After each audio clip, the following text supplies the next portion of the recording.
വിശുദ്ധ പൗലോസ്ലീഹ കൊറിന്തോസ്യർക്ക് എഴുതുന്ന ലേഖനം 12-ാം അധ്യായം 27 മുതൽ 31 വരെയുള്ള വാക്യങ്ങൾ. നിങ്ങൾ ക്രിസ്തുവിൻ്റെ ശരീരവും ഓരോരുത്തരും അവയിലെ അവയവങ്ങളുമാണ്.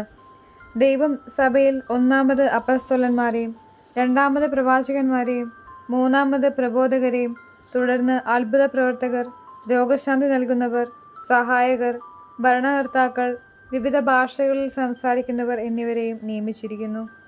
എല്ലാവരും അപ്പസ്തോലരോ? എല്ലാവരും പ്രവാചകരോ? എല്ലാവരും പ്രബോധകരോ? എല്ലാവരും അത്ഭുത പ്രവർത്തകരോ? എല്ലാവർക്കും രോഗശാന്തിക്കുള്ള വരങ്ങളുണ്ടോ? എല്ലാവരും വിവിധ ഭാഷകളിൽ സംസാരിക്കുന്നുണ്ടോ? എല്ലാവരും വ്യാഖ്യാനിക്കുന്നുണ്ടോ? എന്നാൽ ഉത്കൃഷ്ടദാനങ്ങൾക്ക് വേണ്ടി തീക്ഷ്ണമായി അഭിലഷിക്കുവിൻ. ഉത്തമമായ മാർഗം ഞാൻ നിങ്ങൾക്ക് കാണിച്ചു തരാം. നമ്മുടെ കർത്താവായ മിശിഹായ്ക്ക് സ്തുതി.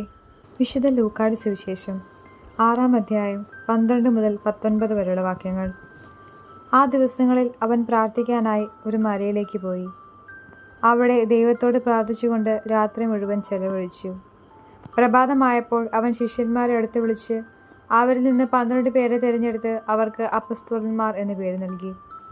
അവർ പത്രോസ് എന്ന് അവൻ പേര് നൽകിയ ശിമയോൻ, അവൻ്റെ സഹോദരനായ അന്ത്രയോസ്, യാക്കോബ്, യോഹന്നാൻ, ഫിലിപ്പോസ്, ബർത്തലോമിയോ, മത്തായി, തോമസ്, എൽപ്പയുടെ പുത്രനായ യാക്കോബ്, തീവ്രവാദിയായി അറിയപ്പെട്ടിരുന്ന ശിമയോൻ, യാക്കോബിൻ്റെ മകനായ യൂദാസ്, ഒറ്റുകാരനായി തീർന്ന യൂദാസ് കറിയാത്ത എന്നിവരാണ്.